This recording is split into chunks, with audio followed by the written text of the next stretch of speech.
In our last lesson, I mentioned about the diligence of a good father of a family or bonus paterfamilias.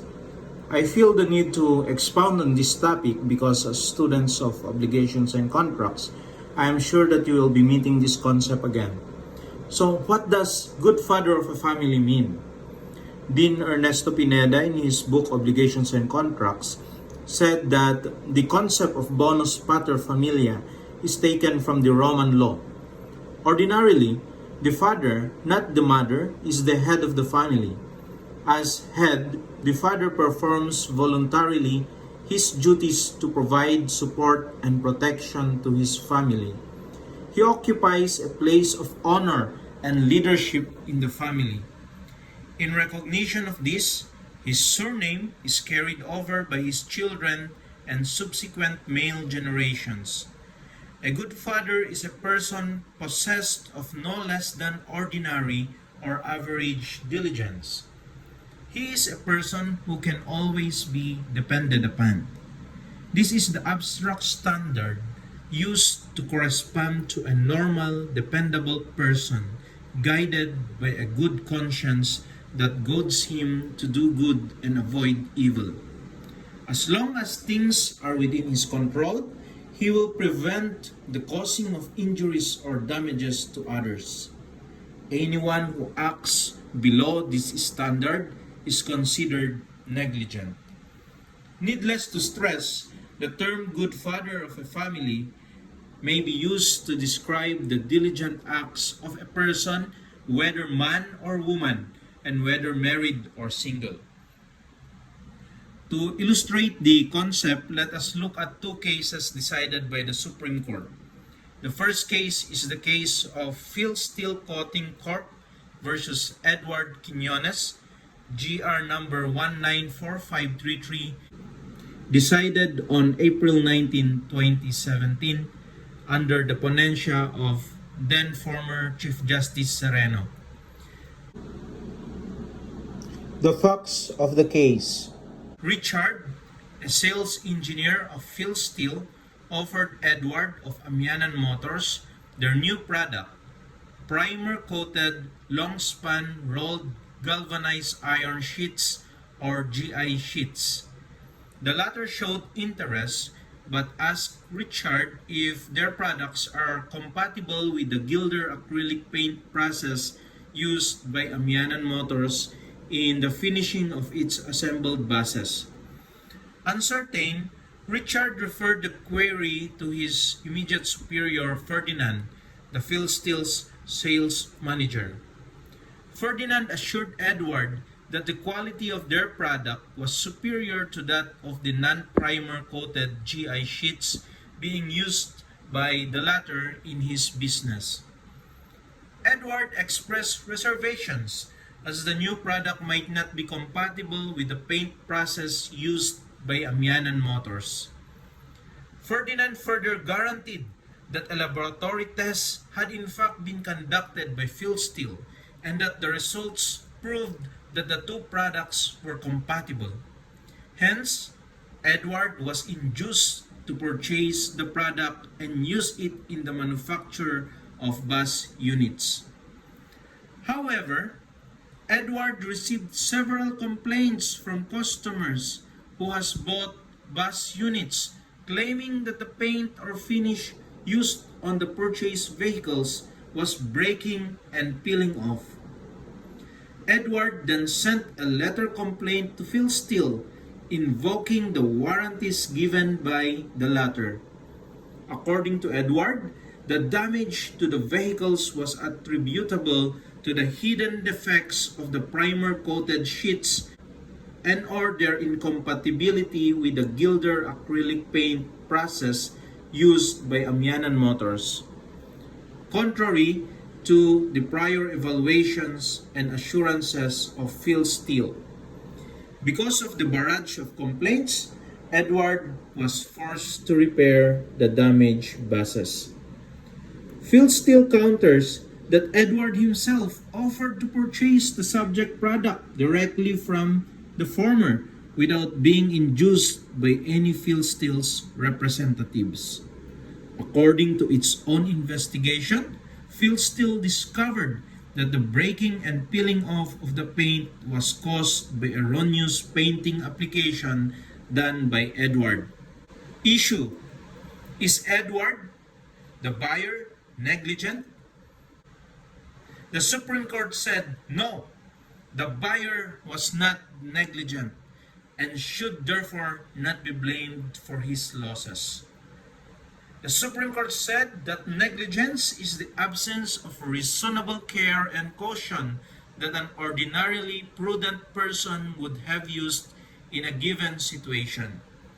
Under Article 1173 of the Civil Code, where it is not stipulated in the law or the contract, the diligence required to comply with one's obligations is commonly referred to as paterfamilias, or more specifically as bonus paterfamilias, or a good father of a family.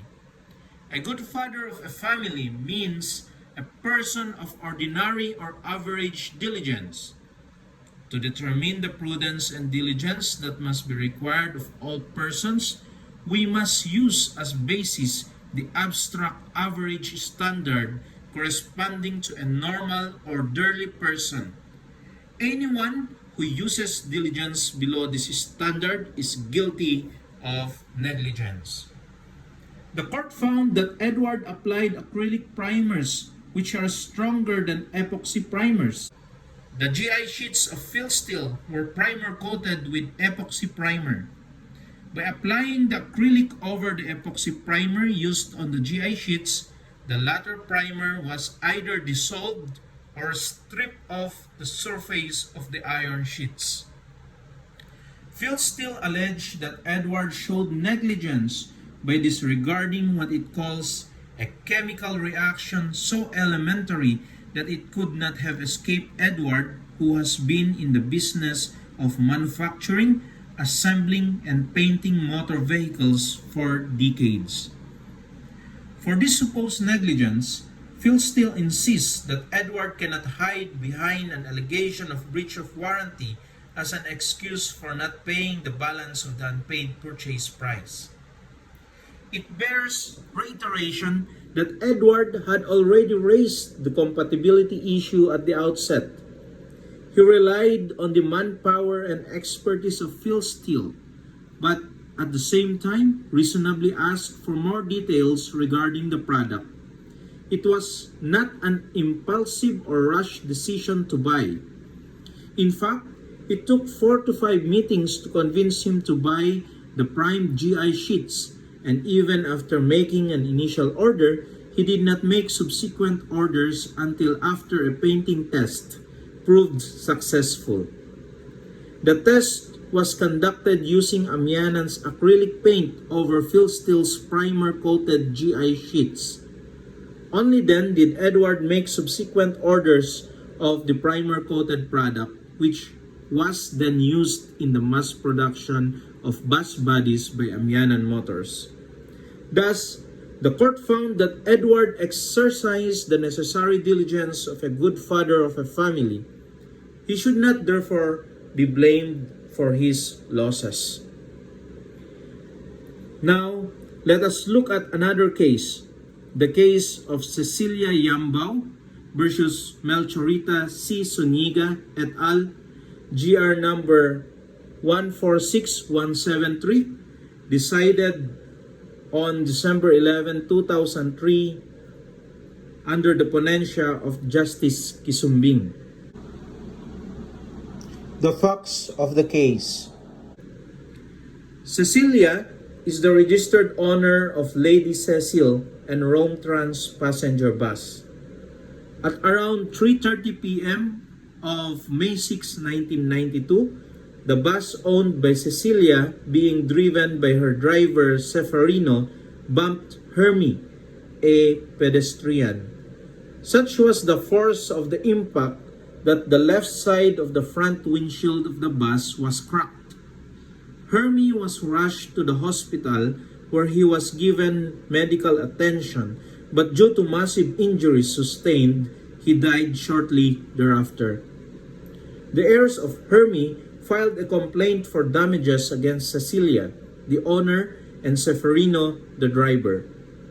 The heirs of Hermie alleged that Seferino drove the bus in a reckless, careless, and imprudent manner, in violation of traffic rules and regulations without due regard to public safety, thus resulting to Hermie's premature death.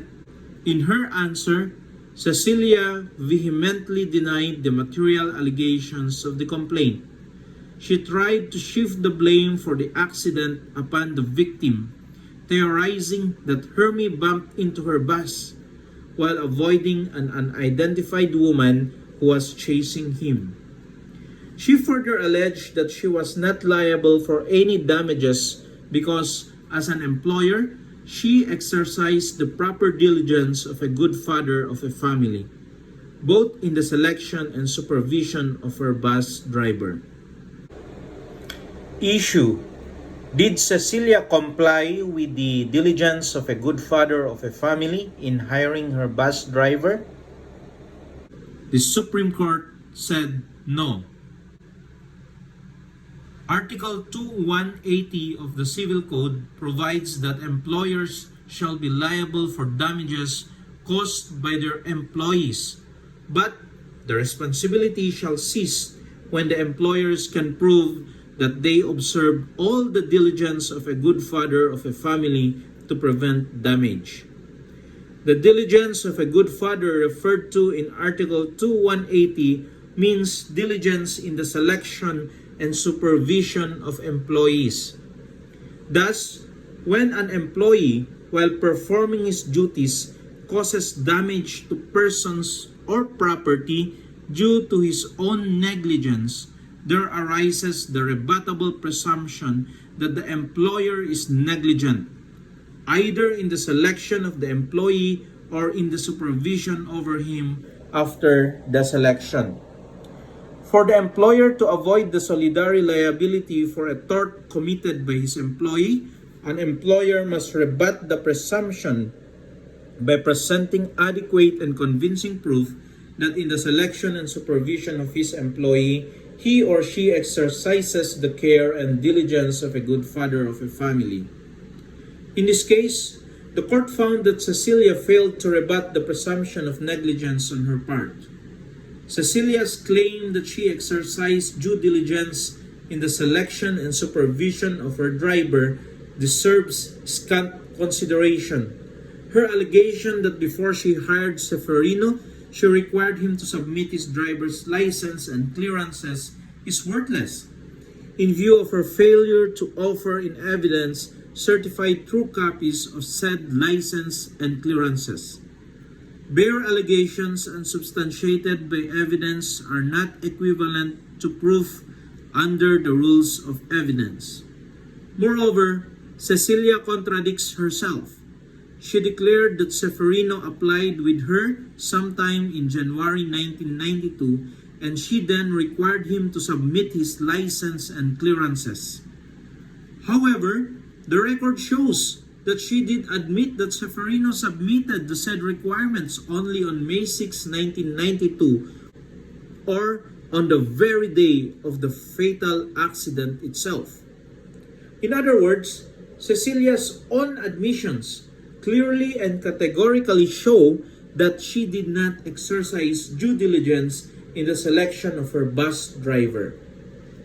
Even assuming that Seferino did submit his license and clearances when he applied with Cecilia in January 1992, Cecilia still fails the test of due diligence in the selection of her bus driver. Case law teaches that for an employer to have exercised the diligence of a good father of a family, he should not be satisfied with the applicant's mere possession of a professional driver's license. He must also carefully examine the applicant for employment as to his qualifications, his experience, and record of service. Cecilia failed to present convincing proof that she went to this extent of verifying Seferino's qualifications, safety record, and driving history. The rebuttable presumption that there was negligence in the selection of her bus driver thus remains unrebutted. Nor did Cecilia show that she exercised due supervision over Seferino after his selection. Cecilia did not present any proof that she drafted and implemented training programs and guidelines on road safety for her employees. In fact, the record is bare of any showing that Cecilia required Seferino to attend periodic seminars on road safety and traffic efficiency. Hence, Cecilia cannot claim exemption from any liability arising from the recklessness or negligence of Seferino. In sum, Cecilia's liability to the heirs of Hermie for the negligent and prudent acts of her driver, Seferino, under Article 2180 of the Civil Code is both manifest and clear. Cecilia, having failed to rebut the legal presumption of negligence in the selection and supervision of her driver, is responsible for damages, the basis for the liability being the relationship of paterfamilias or on the employer's own negligence. So this ends our lesson on Bonus Paterfamilias. I hope that with the knowledge that you have gained in this lesson, you will exercise due diligence in all of your dealings with other people. I hope that you will never fall short of the diligence required of you, the diligence of a good father of a family. See you next lesson.